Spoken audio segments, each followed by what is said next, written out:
नमस्कार दोस्तों। लद्दाख, खामोश पहाड़ों की धरती, जहां जिंदगी के सवाल अक्सर सन्नाटे में दब जाते हैं। लेकिन 24 सितंबर 2025 को लेह की सड़कों से उठी एक आवाज़ ने पूरे देश का ध्यान खींच लिया। वो आवाज़ थी स्टेटहुड और सिक्स शेड्यूल की मांग की। वो चेहरा था सोनम वांगचुक का, एक इंजीनियर, एक टीचर और एक ड्रीमर, जिसने बच्चों को शिक्षा, दुनिया को क्लाइमेट इनोवेशन और अपनी धरती को दिया आइस स्टूपा। पर उसी इंसान को उसी धरती पर गिरफ्तार कर लिया गया और इस गिरफ्तारी ने एक बड़ा सवाल खड़ा कर दिया। क्या भारत अब भी एक मजबूत लोकतंत्र है? साल 1947 में जब भारत आज़ाद हुआ तो संविधान ने हमें फंडामेंटल राइट्स दिए, और वो फंडामेंटल राइट्स थे स्पीच की आज़ादी, विरोध की आज़ादी और न्याय पाने का अधिकार। लेकिन इतिहास ने दिखाया, जब सत्ता मजबूत हो जाती है तो ये अधिकार कमजोर पड़ जाते हैं, और इसी का उदाहरण है 1975 की इमरजेंसी। जब प्रधानमंत्री इंदिरा गांधी ने सत्ता बचाने के लिए आंतरिक अशांति का हवाला देकर आपातकाल लगाया, 21 महीनों तक देश में नागरिक अधिकार निलंबित रहे, प्रेस पर सेंसरशिप लगाई गई और विपक्षी नेता जेल में डाल दिए गए।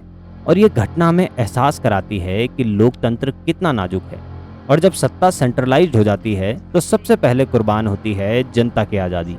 साल 2019 में आर्टिकल 370 हटने के बाद जम्मू कश्मीर का पुनर्गठन किया गया, और इस प्रक्रिया में लद्दाख को एक अलग यूनियन टेरिटरी बनाया गया।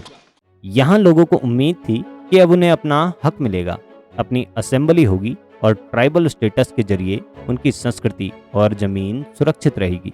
लेकिन 6 साल बाद भी असेंबली नहीं बनी, सिक्स शेड्यूल का ट्राइबल प्रोटेक्शन भी नहीं मिला, जबकि लद्दाख की कुल आबादी में लगभग 97% लोग शेड्यूल ट्राइब्स में आते हैं। यहाँ के लोगों का डर है कि आउटसाइडर्स उनकी जमीन खरीद सकते हैं, उनकी रोजगार और सरकारी नौकरियां छीन सकती हैं, और उनकी भाषा, संस्कृति और पहचान हमेशा के लिए खतरे में पड़ सकती है। सोनम वांगचुक एक इंजीनियर, एक टीचर और एक विजनरी इनोवेटर। उन्होंने सेकमोल की स्थापना की, students educational and cultural movement of Ladakh, जो लद्दाख के बच्चों को प्रैक्टिकल एजुकेशन और एनवायरनमेंट कॉन्शियस लर्निंग का रास्ता दिखाता है। उनकी आइस स्टूपा टेक्निक ने पूरी दुनिया को क्लाइमेट इनोवेशन का सबक दिया। ये स्नो मेकिंग टेक्नोलॉजी पानी की कमी वाले क्षेत्रों में ग्लेशियर्स के पानी को बचाने में मदद करती है। लेकिन जब सरकार ने लद्दाख की स्थानीय आवाज और हक नहीं सुने, तो वांगचुक सिर्फ शिक्षक नहीं रहे, वे आंदोलन का चेहरा बन गए। उनका एक्टिविज्म शिक्षा, एनवायरनमेंट और ट्राइबल राइट्स के मुद्दों को जोड़ता है, और अक्सर उन्हें पीसफुल सिविल प्रोटेस्ट के प्रतीक के रूप में देखा जाता है। 24 सितंबर 2025 लेह की सड़कों पर हजारों लोग इकट्ठा हुए।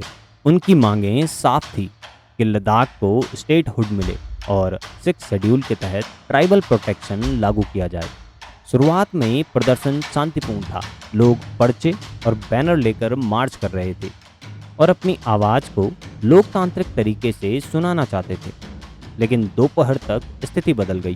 कुछ प्रदर्शनकारी सड़क पर पथराव और सरकारी संपत्ति को नुकसान पहुंचाने लगे। पुलिस ने प्रदर्शन को काबू में करने के लिए बैरियर्स और टीयर गैस का इस्तेमाल किया। द हिंदू की एक रिपोर्ट कहती है, several people were feared dead, many injured, और लगभग 30 सिक्योरिटी पर्सनल घायल हुए। और शाम तक प्रशासन ने सुरक्षा कारणों से पूरे लेह शहर में कर्फ्यू लगा दिया। सड़कें सुनसान थी, दुकानें बंद, और सभी लोगों को घरों में रहने का आदेश दिया गया। इसी बीच सोनम वांगचुक को गिरफ्तार कर लिया गया, और सरकार ने यह तर्क दिया कि ये कदम लॉ एंड ऑर्डर बनाए रखने के लिए जरूरी था। लेकिन कई आलोचक इसे शांतिपूर्ण विरोध को दबाने का प्रयास मान रहे हैं। इससे यहाँ एक सवाल उठता है कि क्या भारत में शांतिपूर्ण विरोध अब अपराध बन गया है? भारत में कई ऐसे कानून हैं जिनका प्रयोग सुरक्षा और पब्लिक ऑर्डर बनाए रखने के नाम पर किया जाता है। इनमें जो प्रमुख हैं वो है सेडिशन सेक्शन 124 से। ये कानून उन लोगों पर लागू होता है जिनके कथन या लेखन से सरकार के खिलाफ हिंसा या सार्वजनिक अशांति फैलने का वास्तविक जोखिम हो। और यहाँ सुप्रीम कोर्ट ने Kedarnath Singh versus state of Bihar 1962 के फैसले में स्पष्ट किया था कि केवल आलोचना या विरोध सेडिशन नहीं बनता। दूसरा है यूएपीए यानी अनलॉफुल प्रिवेंशन एक्ट 1967। इसे आतंकवाद और एंटी नेशनल एक्टिविटीज़ रोकने के लिए बनाया गया था और आलोचक कहते हैं कि इस कानून के तहत प्री ट्रायल डिटेंशन लंबा हो सकता है और पीसफुल एक्टिविस्ट पर भी कार्यवाही की संभावना रहती है। और तीसरा है public order laws, CrPC section 144, 129 और 130। ये प्रशासन को असेंबलीज को रोकने, डिस्पर्स करने और कर्फ्यू लगाने की शक्ति देता है और कभी कभी ये शांतिपूर्ण प्रदर्शन पर भी लागू हो जाती है। लेकिन यहाँ समस्या ये है कि अदालतों में मामलों की सुनवाई महीनों या सालों तक लंबित रह सकती है और इस दौरान कुछ एक्टिविस्ट जेल में ही रह जाते हैं बिना कन्विक्शन के, जिससे उनका अधिकार और जीवन प्रभावित होता है। सोनम वांगचुक की गिरफ्तारी को कई आलोचक डिसेंट दबाने के संकेत के रूप में देख रहे हैं, यानी लद्दाख की आवाज़ को दबाने की यह घटना सिर्फ एक आइसोलेटेड प्रोटेस्ट नहीं थी। ये सवाल उठाती है कि अब भारत का लोकतंत्र सिर्फ कानून के नाम पर डिसेंट को सहता है या वास्तव में लोकतांत्रिक सहनशीलता मौजूद है।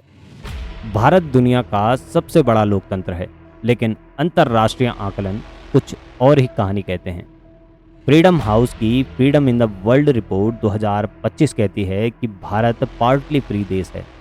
इस रिपोर्ट के अनुसार भारत को पॉलिटिकल राइट्स में 31 आउट ऑफ 40 और सिविल लिबर्टीज़ में 32 आउट ऑफ 60 अंक मिले हैं, यानी कुल स्कोर 63 आउट ऑफ 100 हैं। इस रिपोर्ट का कहना है कि हाल के वर्षों में अभिव्यक्ति की स्वतंत्रता, सिविल सोसाइटी और मीडिया की आज़ादी पर दबाव बढ़ा है, जिसमें जर्नलिस्ट, एनजीओज और सरकार के आलोचक सब बढ़ती निगरानी, कानूनी मामलों और कभी कभी हिंसा का सामना कर रहे हैं। वहीं रिपोर्टर्स विदाउट बॉर्डर्स आरएसएफ की वर्ल्ड प्रेस फ्रीडम इंडेक्स 2025 में भारत का स्थान 151वां है। आरएसएफ ने भारत को one of the world's most dangerous countries for journalist कहा है। हालांकि 2023 और 2024 की तुलना में रैंक में थोड़ा सुधार आया है, लेकिन अब भी भारत को वेरी सीरियस कैटेगरी में रखा गया है, यानी मीडिया स्वतंत्रता की स्थिति गंभीर चिंता का विषय बनी हुई है। फ्रीडम हाउस की रिपोर्ट कहती है कि सरकार अक्सर कानून व्यवस्था के नाम पर आलोचकों और एनजीओज के खिलाफ कार्यवाही करती है, जिससे भारत के लोकतांत्रिक ढांचे पर सवाल उठते हैं। कुछ इसे डेमोक्रेटिक बैकस्लाइडिंग कहते हैं। और यहाँ एक सवाल उठता है, क्या ये सिर्फ विदेशी नज़र है या सचमुच हमारी आज़ादी सिकुड़ रही है? इस आंदोलन के पीछे हर आवाज़ की अपनी वजह है। किसी के लिए ये रोजगार और सरकारी नौकरियों का सवाल है, तो किसी के लिए भू हक और सांस्कृतिक पहचान बचाने की लड़ाई। सरकार कहती है डेवलपमेंट जरूरी है, लेकिन स्थानीय लोग कहते हैं कि डेवलपमेंट बिना सेफगार्ड्स बेकार है, क्योंकि अगर जमीन, संसाधन और अधिकार सुरक्षित नहीं होंगे तो विकास का लाभ उनकी जेब और पहचान तक नहीं पहुंचेगा। सोनम वांगचुक की गिरफ्तारी सिर्फ एक अरेस्ट नहीं हो सकता, ये हमारे लोकतंत्र की सेहत का आईना है। जब लोग अपने अधिकारों, संस्कृति और भविष्य की खातिर आवाज उठाते हैं तो उनका संरक्षण लोकतंत्र की जिम्मेदारी है। सवाल आपके सामने है, क्या हम अब भी एक स्वतंत्र देश हैं?